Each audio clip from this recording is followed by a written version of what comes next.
disunahkan untuk keduanya sholat 2 rakaat berjamaah. Nah ini mungkin sesuatu yang umum ya, tapi banyak yang meninggalkan sunnah ini, apalagi yang pendidikan agamanya minim.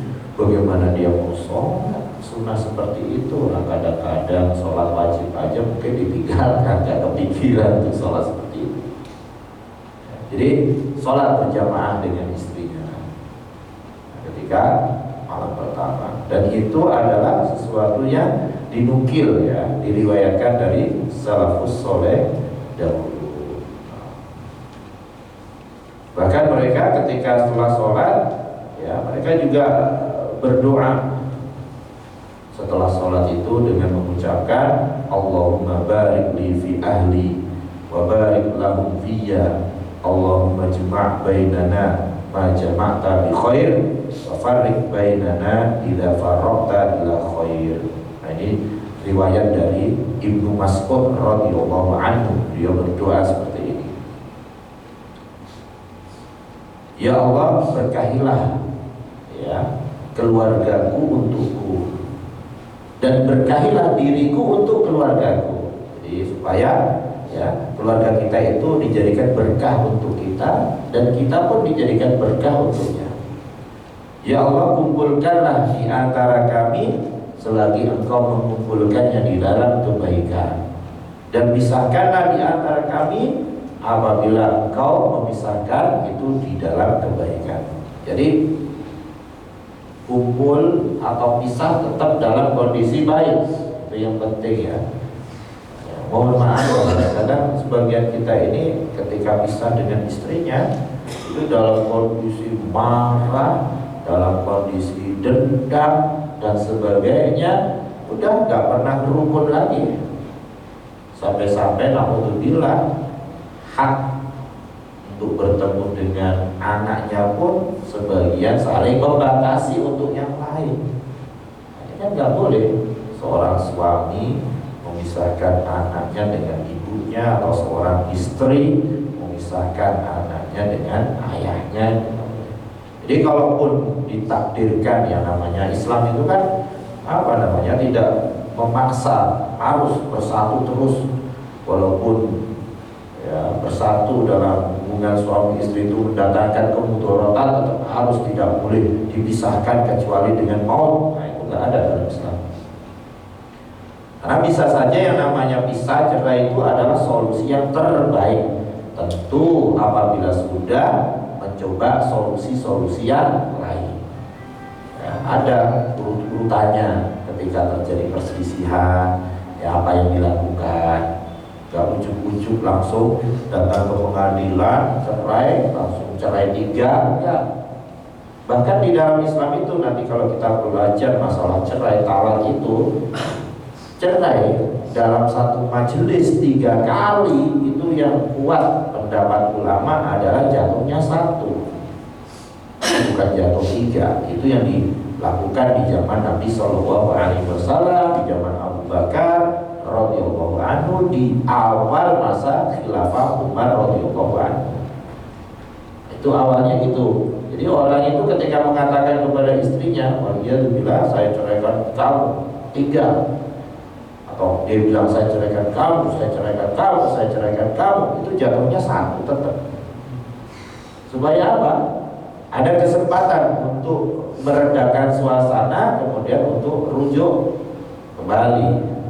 Jadi gak lantas kemudian udah itu udah gak boleh rujuk lagi, gak boleh kembali lagi, karena sudah 3 kali ya. Cerai 3 kali yang jatuhnya 3 itu kalau sudah diiringi dengan rujuk, kemudian cerai lagi, rujuk lagi, baru itu jatuhnya 3. Nah, jadi intinya doa ini adalah apabila ya, suami istri itu dipisahkan, tetap dipisahkan di dalam kebaikan. Nah, kemudian yang keempat yang disunahkan ketika melakukan hubungan suami istri ya, ini juga kadang-kadang lupa berdoa. Kadang-kadang ya namanya doa yang memang sunnah, bukan berarti kalau mohon maaf berhubungan suami istri lupa doa nggak sah. Biasanya gimana ini? Kalau sholat kan tahu nggak sah, ulangi ya. Ulangi lagi. Jadi doanya sunnah sih, nggak wajib. Cuman kan, masya Allah kan, kita tahu keajaiban doa kan, jangan sampai ditinggalkan. Saya yakinlah sebagian besar kita hafal doa bagaimana ketika berhubungan suami istri, cuma kadang-kadang lupa. Apa doanya? Seperti yang diajarkan Nabi Shallallahu Alaihi Wasallam. Bismillah, Allahumma jannibnas syaiton, jannibis syaiton ma razaqtana. Ya Allah, jauhkanlah kami dari syaitan. Kalau kita mengucapkan Bismillah, udah Allah Subhanahu Wa Taala memisahkan antara kita, istri kita itu dengan syaitan. Makanya kalau kita makan Bismillah, setan gak ikut makan. Kita masuk rumah Bismillah, setan gak ikut masuk. Kita sebelum berhubungan suami istri Bismillah, setan gak ikut-ikutan. Tega, mau lagi berhubungan suami istri, setan ikut-ikutan. Alhamdulillah kan. Jadi Bismillah, Allahumma jannibnas syaiton. Ya Allah, jauhkanlah kami dari syaitan. Bahkan dalam berhubungan suami istri pun dilindungi oleh Allah Ta'ala dari syaitan. Karena kita tahu ya, yang namanya syaitan itu sumber setiap keburukan, musuh yang nyata bagi kita. Jadi jangan malah diundang setannya, ya, harus diusir, dijauhkan. Wajah di syaitan nama razaqtana. Bahkan kalau kita ditakdirkan punya keturunan kita itu dijauhkan dari syaitan, dilindungi oleh Allah Ta'ala, diberi keselamatan, diberi kebaikan. Ya namanya anak itu kalau nakal mah biasa ya. Tapi kadang-kadang kalau nakalnya itu kebangetan, mungkin Allah alam bisa jadi karena waktu kita berhubungan suami istri kita gak doa. Bisa aja kan.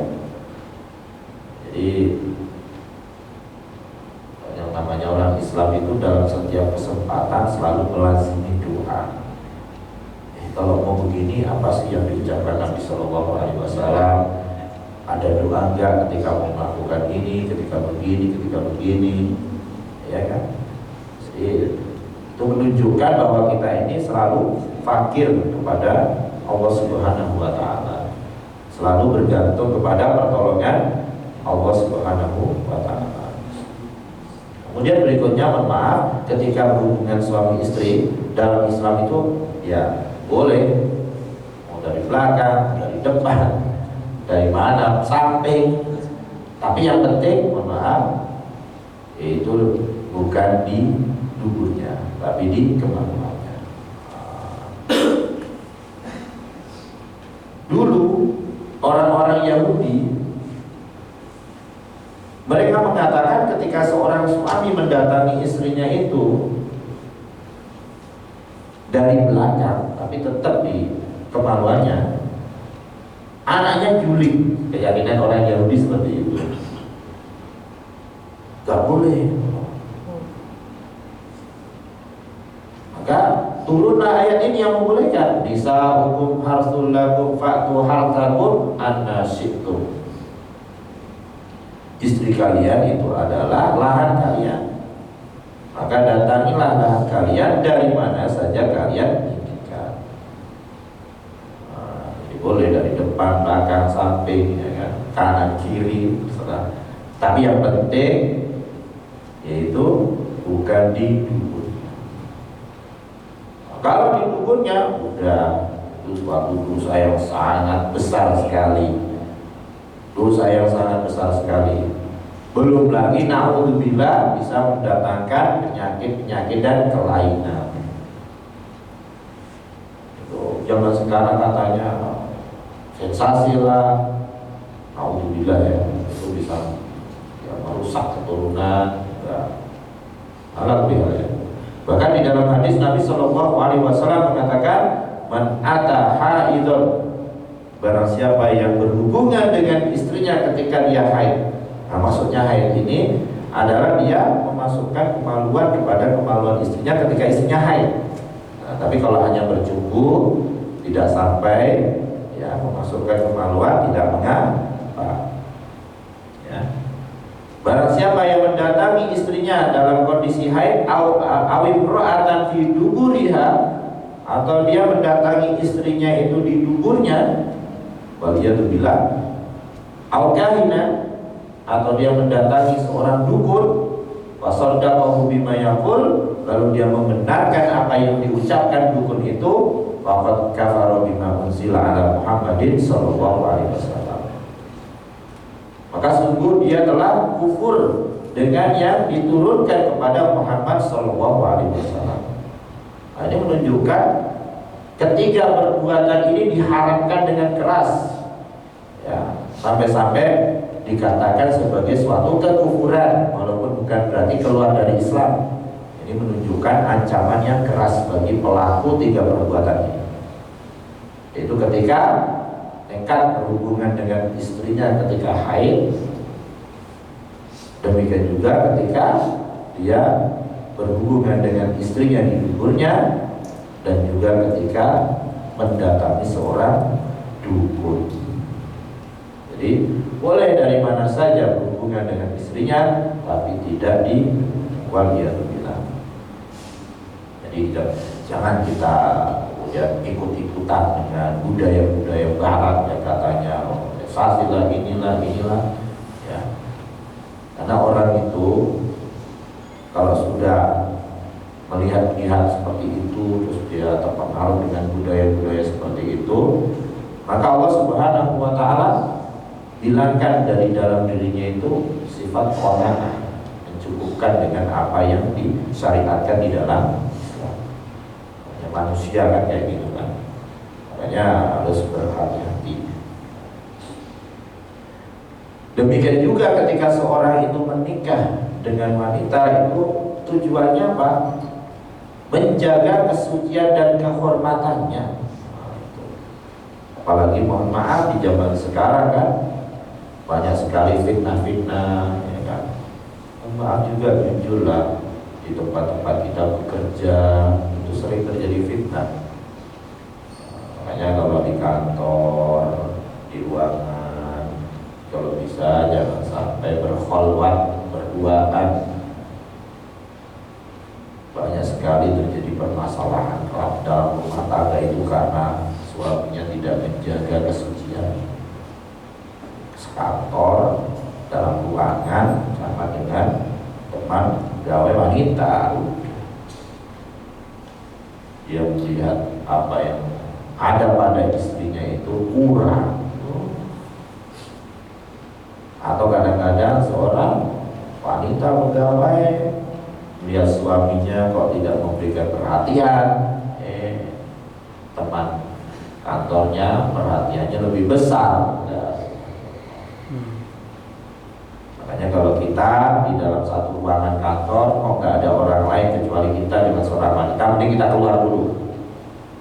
Keluar kan, nggak boleh. La yakhwanna rajulun bimra'atin. Janganlah sekali-kali seorang laki-laki berduaan dengan seorang wanita. Itu termasuk khalwat di dalam satu ruangan. Kecuali yang ketiga adalah syaitan. Pak Ustaz ini terlalu kotor pikirannya, suudon aja. Lah, bukan masalah suudon. Ini terbukti banyak terjadi, ya enggak? Apalagi yang namanya kita enggak suudon kepada manusianya, kita suudon sama setannya. Ya, setan itu selalu mengganggu manusia, dan ganggunya enggak langsung, dikit-dikit. Apalagi kalau sudah, mohon maaf ya, rekan kita lawan jenis curhat, ya itu bibit-bibit masalah kadang-kadang dari situ. Terus kita balesin, harusnya di-cut. Saya nggak mau merusak hubungan kamu dengan pasangan, gitu. Ya jangan dikasih kesempatan setan untuk datang. Kita nggak ngerasa itu setan itu. Kadang-kadang kita menganggap, wah dia saya baik kok, mau ngasih nasihat, ya kan, kasihan dia perlu diperhatikan. Niatnya baik. Setan itu pinter loh. Setan itu kerjanya apa? Mohon maaf, menghiasi perbuatan-perbuatan buruk kita seolah-olah dipandang bagus. Ya, jadi nggak selalunya apa yang kita pikirkan niat itu bagus, bener. Bisa aja itu godaan setan yang sengaja hiasi perbuatan kita itu seolah-olah bagus. Ya kan? Jadi harus hati-hati. Hatta di Saudi sendiri juga sekarang sudah mulai bebas. Yang namanya menjaga hotel wanita sekarang, di bandara-bandara wanita, kantor-kantor banyak wanita. Ya walaupun masih mending lah daripada di kita, tapi ya sudah mulai bebas. Bahkan di sana katanya ada aturan, kalau misalnya seorang tua melarang anak perempuannya kerja itu bisa dipanggil di penjara. Ya kita bukan membandingkan dengan kita, tapi membandingkan dengan kondisi mereka sebelumnya. Oh bagus dong, kasih kesempatan wanita untuk emansipasi lah. Ya tapi ingat ya kan, kadang-kadang keburukannya itu lebih banyak daripada kebaikannya. Kenapa? Karena udah terbuka. Jadi kan ingat ya, mohon maaf ya, fitnah yang pertama melanda manusia itu fitnah wanita yang melanda pada Bani Israil. Kita bukan berarti membatasi hak wanita, ya kan? Tapi tetap harus menjaga norma-norma syariat. Ya minimal norma-norma ketimurannya kita nggak sama dengan budaya